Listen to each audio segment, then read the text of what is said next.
Jake Morrison crouched behind the twisted metal remains of what used to be a bus.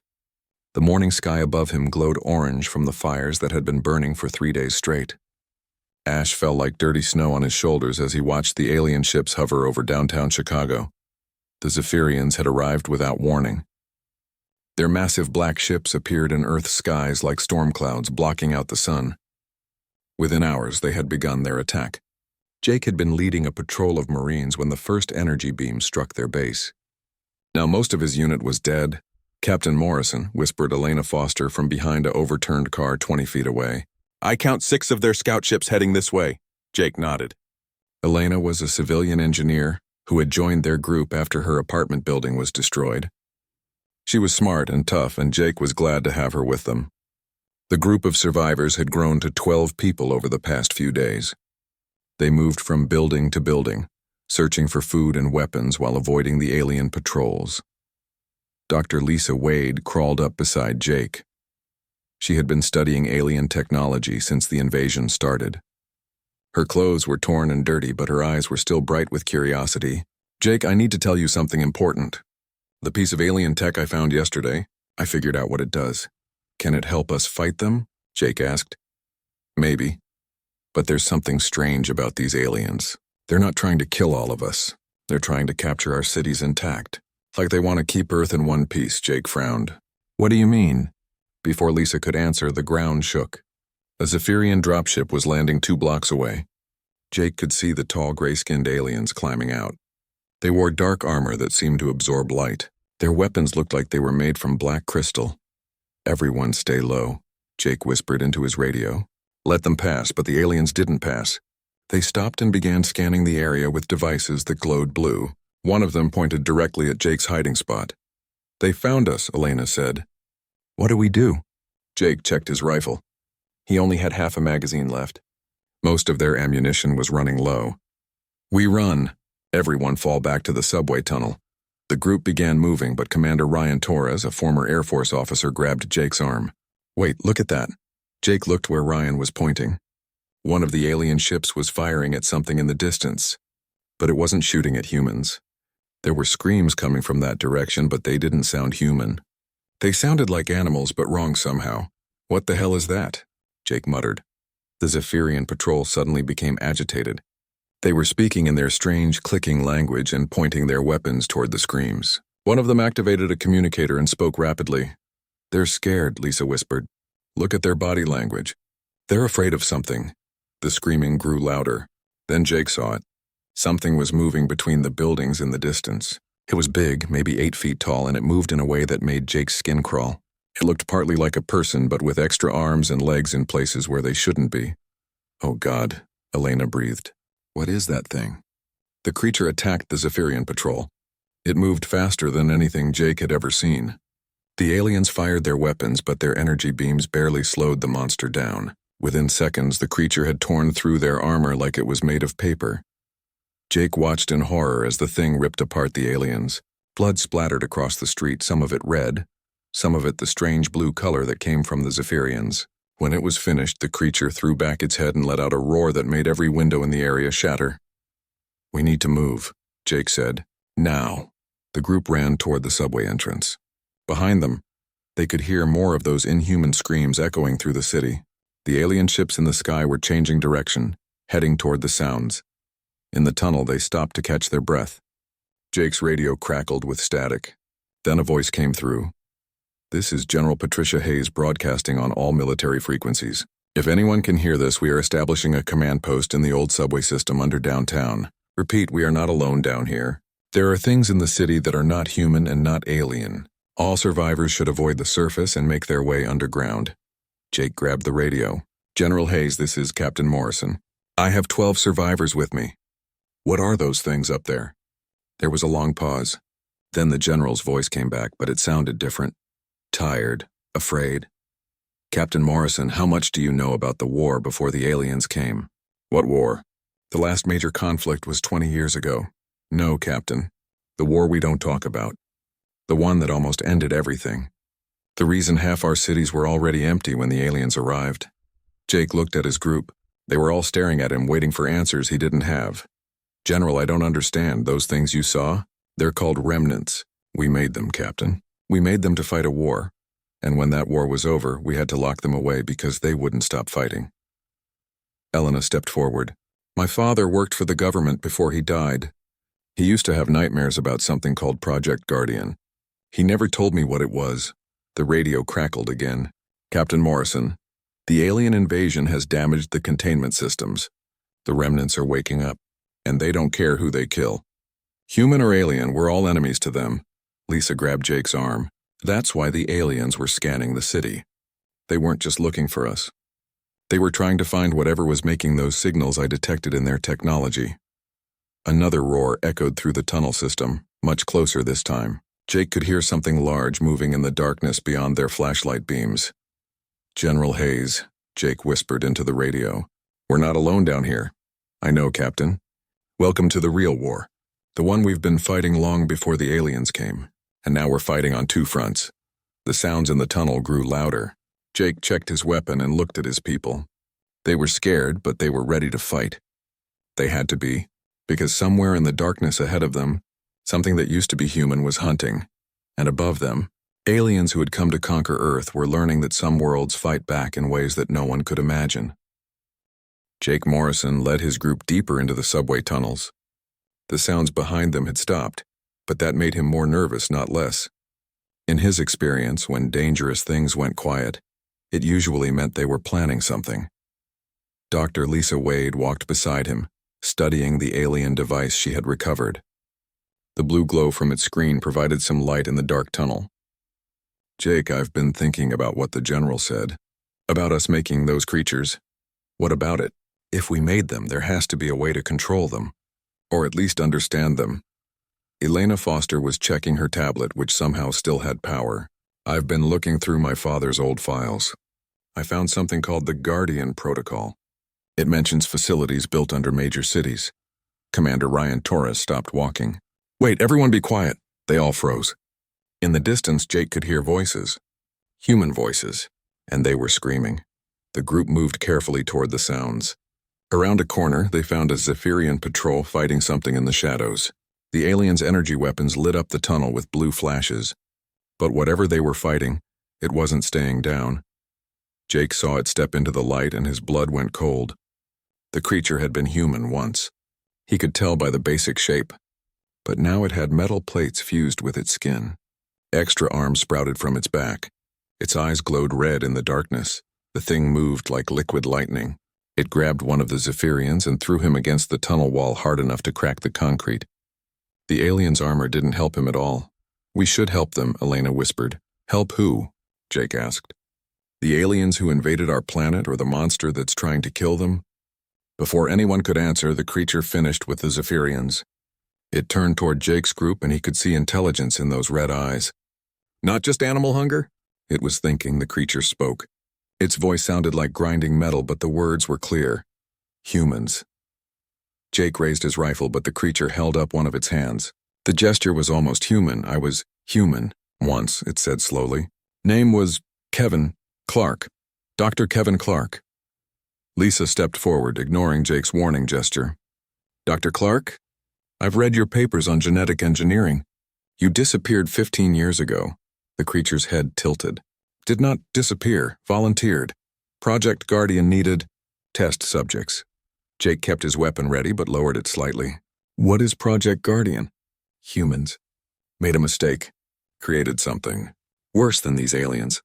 Had to create guardians. To stop it, Elena's tablet beeped. She looked at the screen and went pale. Jake, I'm picking up massive movement underground. All over the city. Things are waking up. The creature that had been Dr. Clark turned toward a side tunnel. More of us awakening. The containment breach. Triggered protocols. What protocols? Jake demanded. If Earth under attack, Guardians activate. Protect the world from any threat. Lisa was scanning the creature with her alien device. Jake, look at these readings. This thing, it's not just biological. It's part machine, part human, and part something else. Something I can't identify. The other part is necessary, Dr. Clark said. To fight what's coming, Commander Torres stepped forward. What's coming? The aliens are already here. The creature's red eyes focused on him. Aliens are small threat. Real enemy comes from deep space. Devours worlds. We fought them before, long ago. Jake's radio crackled. General Hayes's voice came through, but it was full of static. All units be advised. We have massive seismic activity under New York, Los Angeles, and Houston. Something big is moving under those cities. The creature nodded. Primary guardians. Awakening. We sleep light. They sleep deep. Stronger than us, but less human. Elena was typing rapidly on her tablet. I'm accessing my father's files. There's something here about ancient signals, radio transmissions from deep space that were detected 50 years ago. The enemy, Dr. Clark confirmed. They sent messages. Before they came. We prepared, became guardians. But they never arrived. Until now, Lisa said, looking at her alien scanner. Jake, the Zephyrians aren't from this galaxy. What if they're running from the same enemy? The tunnel shook. Dust rained from the ceiling. In the distance, they could hear something massive moving through the underground passages. Primary guardian. Awakening, Dr. Clark said. Delta 7, strongest of us, but unstable. Dangerous to all. Jake grabbed his radio. General Hayes, this is Morrison. We need to evacuate the underground. There's something big coming. Negative, Captain. Surface is compromised. Zephyrian patrols are working with human survivors now. They're fighting something else. Working with humans? Elena asked. Dr. Clark nodded. Aliens, smart. They see truth now. Real enemy approaches. Must work together, or all die. The shaking grew stronger. Jake could hear roars echoing through the tunnel system. But these weren't like Dr. Clark's voice. These sounded like pure rage. We need to get to the surface, Jake decided.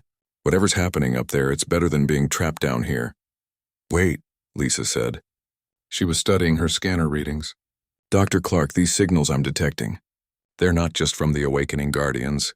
There's something else. Something in orbit. The creature's eyes blazed brighter. They come. The devourers. That's why. Guardians wake. Earth needs protection.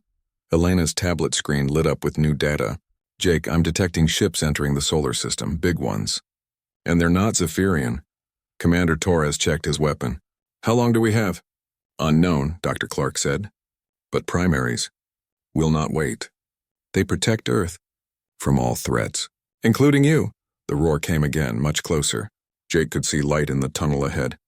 Not artificial light. Something was glowing. Move, he ordered. Everyone back the way we came. But as they turned, they saw more red eyes in the darkness behind them. More guardians were awakening, and they were surrounding Jake's group. Dr. Clark stepped between them and the other creatures. These humans are not enemies, he called out in that grinding voice. The other guardians paused. One of them, larger than Dr. Clark, stepped forward. When it spoke, its voice was even more distorted. All surface dwellers are threats to Earth, Guardian Protocol. Eliminate all threats, no, Dr. Clark said. Humans had made us. Some humans are friends. The large guardian tilted its head. Friends do not exist. Only Earth exists. Only protection matters. Jake realized they were about to witness a fight between monsters that had once been human. And his group was caught in the middle. Above them, aliens and humans were learning to work together against a common enemy. Below them, humanity's greatest weapons were waking up, and in space, something ancient and hungry was coming to finish what it had started long ago. The large guardian lunged at Dr. Clark with inhuman speed. Jake and his group pressed against the tunnel wall as the two creatures crashed together. Metal screeched against metal as they fought. Sparks flew from their artificial limbs. This way, Elena whispered, pointing to a maintenance door. We can get out through the service tunnels. But before they could move, Dr. Clark threw his opponent against the tunnel wall. The impact cracked the concrete and sent chunks raining down. Wait, Dr. Clark called to Jake's group. Large one. Is Delta 7, most dangerous, but still has human mind inside. The large guardian pulled itself from the wall. When it turned toward them, Jake could see that part of its face was still human. One brown eye looked at them with something that might have been curiosity. You are Jake Morrison, it said. Its voice was clearer than Dr. Clark's. Marine Captain. Your service record is in my memory banks. Jake stepped forward carefully. What's your name? Your real name from before. The creature paused. I was Bobby Chen, Sergeant, volunteered for Guardian Program to save my family. Where's your family now, Bobby? The red glow in the creature's mechanical eye dimmed slightly. Gone, everyone, not gone, only mission remains. Protect Earth. From invaders. Lisa moved beside Jake. Bobby, the invaders aren't the real enemy. There's something else coming. All surface dwellers are invaders, Bobby said. Humans poisoned Earth, aliens attack Earth, guardians. Must cleanse all. Elena held up her tablet. Bobby, look at this. These are the signals my father detected. The real enemy sent these messages 50 years ago. The creature studied the screen.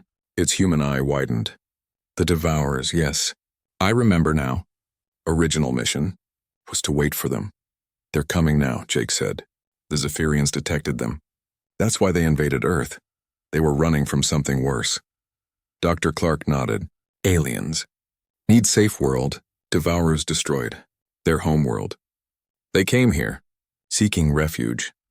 Bobby's mechanical parts whirred as he processed this information. If true, then aliens are refugees, not conquerors. Jake's radio crackled. General Hayes's voice came through clearer now. Captain Morrison, if you can hear this, we need you topside. The Zephyrians have agreed to a temporary ceasefire. They want to talk. Jake looked at the two guardians. Can you control the others like you? The ones that are just angry? Some, Dr. Clark said. Others, too far gone. Lost their human minds. Only instinct remains. Bobby stepped closer to Jake. Even though the creature towered over him, Jake stood his ground. Captain Morrison, I remember you from boot camp. You helped young Marines who were struggling. Jake was surprised. Bobby Chen from 2nd Battalion? You helped me fix a Humvee that broke down during training. The creature's human eye showed emotion for the first time. You said, good soldiers look out for each other. I still believe that. Then, I will try to be good soldier again. Help you. Protect Earth from real enemy. Elena's tablet beeped urgently. Jake, I'm detecting massive energy signatures on the surface. Something big is happening up there. They made their way through the service tunnels, the two guardians moving surprisingly quietly for their size. When they reached a subway grating, Jake could see light from above. Commander Torres climbed up first and pushed the grate aside. Clear, he whispered. They emerged in Central Park.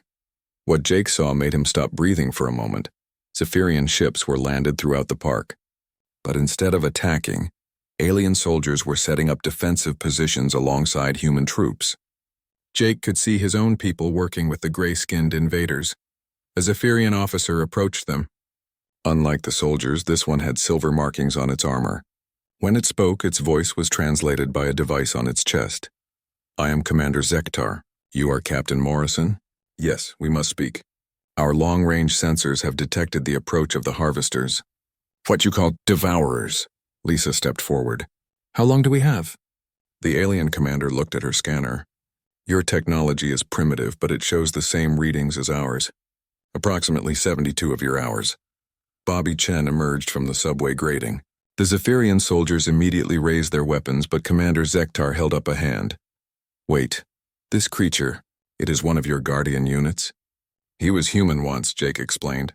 They volunteered to become guardians to fight the Devourers. Remarkable. Our scientists detected these biomechanical signatures across your planet. We thought they were weapons you created to fight us. Dr. Clark climbed out of the grating next. We are weapons, but not for you. For the true enemy. Commander Zektar studied both guardians. Can you wake more of your kind? Some, Bobby said. But many will not listen to reason. They see all surface dwellers as threats. Elena was working on her tablet. I'm getting access to more of my father's files. Jake, there are guardian facilities under every major city on Earth. Hundreds of them. How many guardians total? Jake asked. According to this, over 10,000. Commander Zektar's translator crackled. 10,000 biomechanical warriors. That might be enough. Enough for what? Commander Torres asked. The alien pointed to the sky. Even in daylight, Jake could see new stars appearing. But they weren't stars. They were ships, the Harvester Fleet. They consume entire worlds, strip them of all resources in life. Our home world had 1 billion inhabitants. Now it is empty rock floating in space. Dr. Clark looked up at the approaching ships. Guardians were made to fight them. But we need cooperation. Humans, aliens, guardians, working together. Bobby nodded. Some guardians remember being human. They will help. Others must be convinced or stopped. Lisa was studying the energy readings from her scanner. Jake, if we're going to wake up more Guardians, we need to do it carefully. Some of these readings suggest they've been sleeping so long they might not remember their original mission. Elena looked up from her tablet. There's something else. The Guardian Control Center isn't just underground. There's an orbital platform. My father called it the Prometheus Station. Commander Zektar activated a communicator on his armor. He spoke in the clicking Zephyrian language, then turned back to them. Our ships detect the orbital platform. It has been dormant, but it is beginning to activate. Jake looked around at his strange new allies. Humans, aliens, and monsters that had once been human. 3 days ago, he was just a Marine captain trying to survive an alien invasion. Now he was part of an alliance that might be Earth's only hope against something even worse. All right, he said. Let's go wake up some Guardians. But as he spoke, the ground shook. In the distance, they could hear roaring. Not from Guardians, but from something else. Something that had been sleeping even deeper than the Guardians. Commander Zektar's translator spoke urgently. Captain Morrison, our sensors indicate something large is awakening beneath this city. Larger than your Guardians. Bobby Chen's mechanical parts whirred with concern. Alpha units, he said quietly. First-generation Guardians. Stronger than us, but less stable. If they wake up? What happens if they wake up? Jake asked. They might decide that all life on Earth is a threat, Dr. Clark answered, including us. The ground beneath Central Park cracked open like an egg. Jake Morrison watched in horror as something massive pushed its way up from the depths. It was 20 feet tall and covered in armor that seemed to be made from the same material as the alien ships. Alpha Guardian rising, Bobby Chen said, his mechanical voice full of worry. First of our kind. Most powerful. The creature that emerged looked less human than Dr. Clark or Bobby. Its body was almost entirely mechanical, with only a few patches that might have once been flesh. When it spoke, its voice boomed across the park. Who dares wake me? Commander Zektar stepped forward, his translator working quickly. We are allies, human and Zephyrian forces united against the Harvesters. The Alpha Guardian's glowing eyes focused on the alien commander. Aliens on Earth, threat detected, eliminate. It raised one massive arm and Jake could see weapons building up energy along its length. But before it could fire, Bobby Chen moved between them. Stop, Alpha.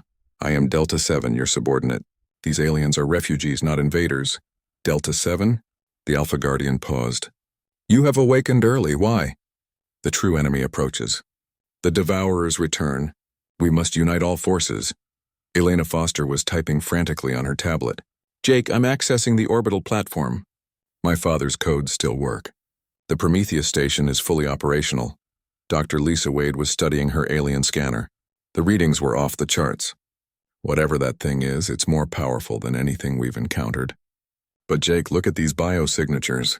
It's still partly human inside. Jake stepped forward. Every instinct told him this was suicide, but they needed the Alpha Guardian on their side. What's your name? He called up to the massive creature. Your human name? The Alpha Guardian looked down at him. Name is not important. Only mission matters. But you had a name once. You were human once. For a moment, the creature's mechanical features seemed to soften. I was Amy Rodriguez, Captain, Air Force pilot. The voice was still booming, but Jake could hear something else in it now. Pain. Captain Rodriguez, I'm Captain Morrison, Marines. We need your help. Marines? The Alpha Guardian knelt down, bringing her closer to Jake's level. I remember, Marines. Good soldiers, brave. Elena looked up from her tablet. Captain Rodriguez, I have access to the orbital defense platform, but it needs a command authorization from an Alpha-level Guardian. Platform, yes, I remember. Last resort weapon. Amy Rodriguez looked toward the sky where more ships were appearing. Harvesters. Yes, Commander Zektar confirmed. They will be here in 60 hours. Bobby Chen moved closer to the Alpha Guardian. Amy, we need to wake more Guardians. But many have lost their human minds. You can command them. Command. Amy stood to her full height again. Yes, I remember command protocols. She tilted her head back and let out a sound that wasn't quite a roar and wasn't quite human speech. It echoed across the city. Within minutes, Jake could see other Guardians emerging from buildings and subway entrances. Some looked mostly human, like Dr. Clark. Others were more machine than flesh, like Bobby. A few were so changed that Jake couldn't tell what they had been originally. Commander Torres was coordinating with human troops while Commander Zektar did the same with his forces. The strange alliance was growing stronger by the hour. "Captain Morrison," Elena called out. "The orbital platform is responding. But there's something else. I'm detecting energy signatures from space that don't match the harvester ships." Lisa checked her scanner. "Jake, there are more ships coming. But these are different, smaller. They're heading for Earth, but not like an invasion force." Amy Rodriguez activated sensors in her armor. Unknown vessels. Broadcasting surrender codes. Commander Zektar received a message through his communicator. His translator crackled as he spoke. "Captain Morrison, those ships, they are survivors. Refugees from other worlds the harvesters destroyed. They detected our alliance and seek shelter." Jake looked around at his growing army. Humans, aliens, guardians, and now refugees from across the galaxy. 3 days ago he was fighting to survive an alien invasion. Now he was helping to coordinate the defense of Earth against something that threatened everyone. "Amy, can the orbital platform protect refugee ships?" "Platform designed for planetary defense. Can extend shields to cover approaching vessels." Elena was working with several Zephyrian technicians now. "Jake, they're teaching me how to interface alien technology with the Guardian systems. We can boost the platform's power." Dr. Clark approached with several other Guardians. Some Guardians refused to cooperate. They attack any non-Guardian on sight. "We may have civil war among our own kind." Bobby Chen nodded grimly. "Eta and Gamma units? Too damaged mentally. See everything as threat." "How many?" Jake asked. "Perhaps 2,000 Guardians who cannot be reasoned with." Amy Rodriguez stepped forward. "I can override their command protocols. Force them to follow orders, but..." She paused, her mechanical voice showing uncertainty for the first time. "But what?" Jake asked. "Override requires total control of their minds. They become puppets. No longer human at all." Jake felt sick. There has to be another way. Lisa was studying her scanner readings. "Actually, there might be. Jake, I'm detecting something in the Guardian biosignatures. They're all connected somehow, like a network." Elena looked up from her work with the aliens. "A network? Like a computer system?" "More than that," Lisa said. "They share memories, experiences. That's how Bobby recognized you, Jake. He has access to memories from other Guardians." Amy Rodriguez nodded. "Guardian network. Allows coordination, but also allows corruption. Bad Guardians can influence good ones. Or the other way around," Jake realized. "Amy, if you connected directly to the network, could you influence the damaged Guardians? Help them remember their humanity?" "Possible, but dangerous. Their madness could corrupt me as well." Commander Zektar was receiving urgent messages. "Captain Morrison, our long-range sensors show the harvester fleet is accelerating. They will arrive in 36 hours, not 60. Jake looked at the refugee ships approaching Earth, the Guardian army assembling around them, and the alien allies who had become friends in the face of a greater enemy. "Amy, we need those Guardians, all of them. Can you try the network connection?" The Alpha Guardian was quiet for a long moment. When she spoke, her voice was softer than before, almost human.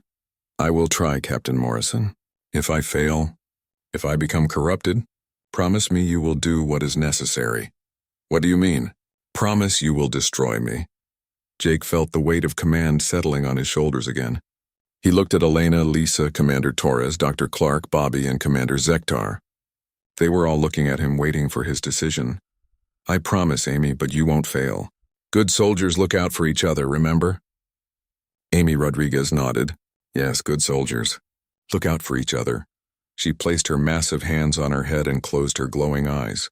Jake could see energy flowing through the cables and machinery that covered her body. Around the park, other Guardians suddenly stopped moving. Their eyes flickered as Amy connected to the Guardian network. For a moment, there was absolute silence. Then Amy screamed. Amy Rodriguez collapsed to her knees, her massive frame shaking the ground.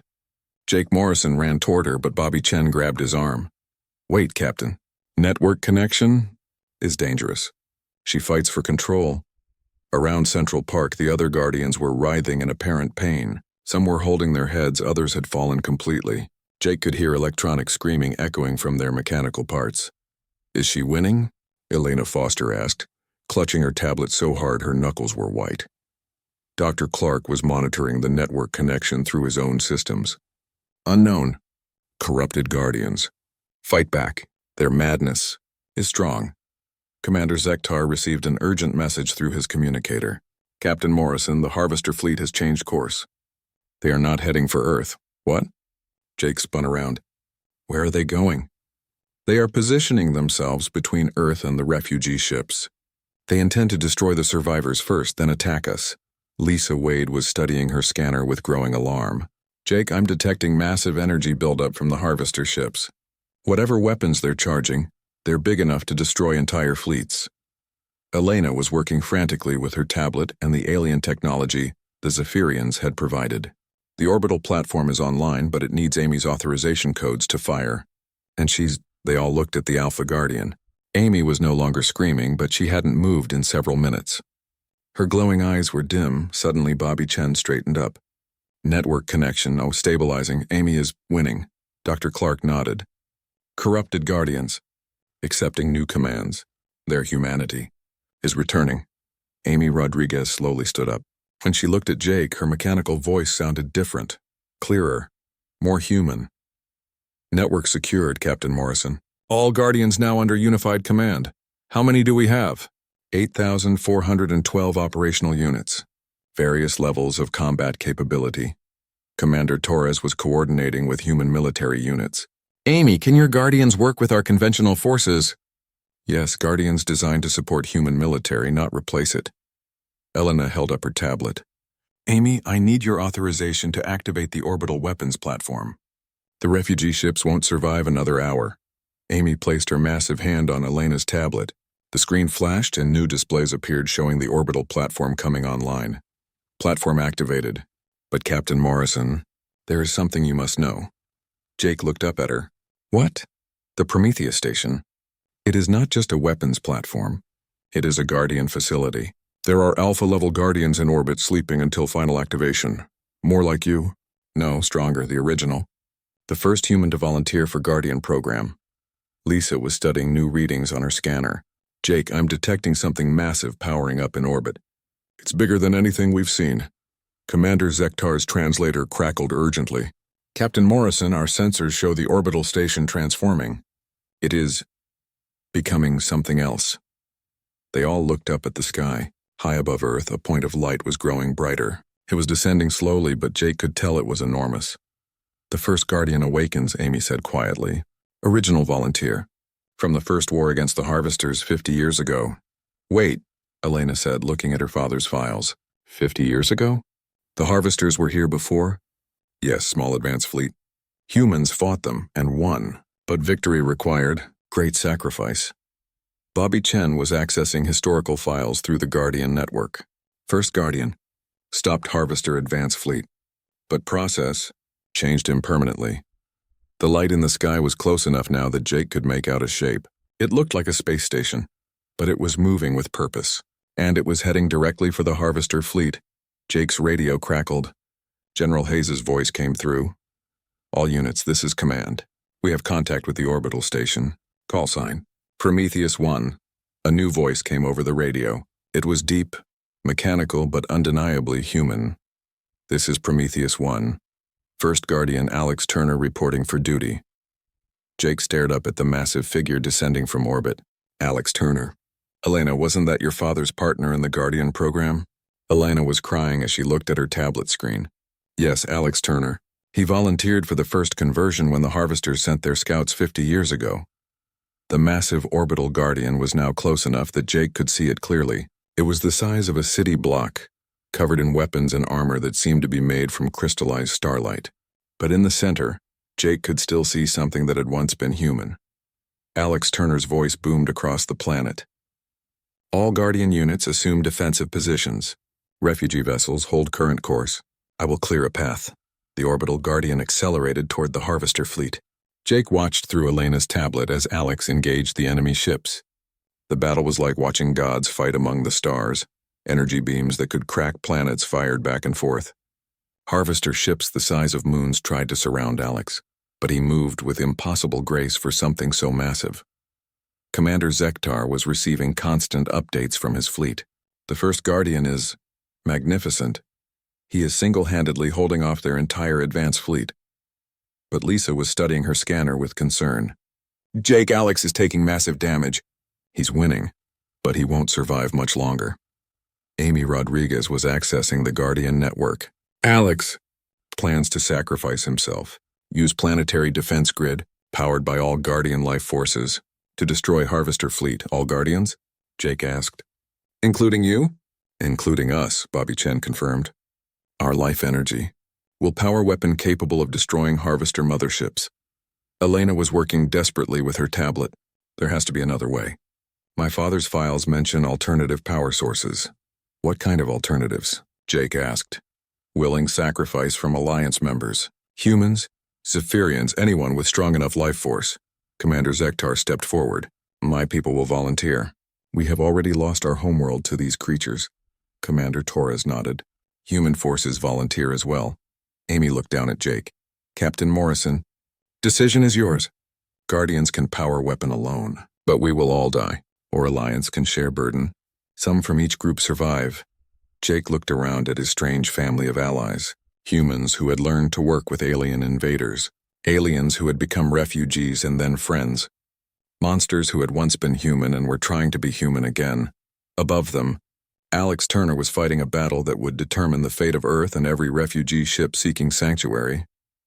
We share the burden, Jake decided. All of us together. Amy nodded. Good choice, Captain. Guardians were made to protect life. All life. She raised her massive arms and connected to the planetary defense grid. Around the world, Guardians, humans, and Zephyrians joined the network voluntarily. Jake felt energy flowing from him, but also strength flowing to him from thousands of others. He wasn't just Jake Morrison anymore. He was part of something larger. The defense grid fired. The beam of light that erupted from Earth was visible from space. It struck the Harvester motherships and spread like wildfire through their fleet. One by one, the massive vessels that had destroyed countless worlds simply stopped existing. When the light faded, Alex Turner was still alive but changed. He had become something new, something that was part Guardian, part human, and part of the planet itself. The refugee ships landed safely. The alliance between humans, Zephyrians, and Guardians became permanent. Earth became a sanctuary world, protected by beings who had learned that strength came not from being monsters, but from choosing to remain human despite having the power to be monsters. Jake Morrison, now bearing both Guardian enhancements and alien technology, became Earth's first hybrid ambassador. He stood watch over a world where children who were part human, part alien, and part Guardian played together in rebuilt cities. And in space, Alex Turner continued his eternal patrol, making sure that nothing would ever again threaten the world that had learned to turn its monsters into protectors.